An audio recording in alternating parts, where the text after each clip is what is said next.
শনিবারের ছুটি বাতিল নিয়ে শিক্ষকদের মাঝে চরম হতাশা কাজ করছে। এটা যদি স্থায়ী হয় তাহলে শিক্ষকদের ক্ষতি হয়ে যাবে, সমস্যায় পড়ে যাবে। আর যদি আপৎকালীন সময়ের জন্য হয় অথবা সাময়িক হয় তাহলে আপত্তি নেই। স্থায়ী যদি হয় সেক্ষেত্রে শিক্ষকরা সপ্তাহে একদিন ছুটিতে তেমন একটা উপকৃত হবে না, কারণ একদিনের ছুটি দেখা যাচ্ছে অনেকে দূরে থাকে, যে কর্মস্থল থেকে দূরে থাকার কারণে তার যাওয়া আসায় ওই একদিন চলে যায়, সে তো একদিন বাড়িতে থাকবে, সে সুযোগটা পায় না।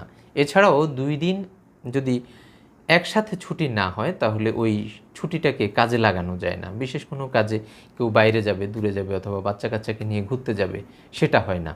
আরেকটা বিষয় হচ্ছে, অনেকে বলতে চাচ্ছেন যে শিক্ষা প্রতিষ্ঠানে অপ্রয়োজনীয় অনেক ছুটি আছে। হ্যাঁ, অপ্রয়োজনীয় অনেক ছুটি আছে, ঠিক আছে, ওই ছুটিগুলোকে আমরা বাদ দিতে পারি, কিন্তু সপ্তাহে 2 দিন ছুটি বাদ দেওয়া মোটেই ঠিক হবে না।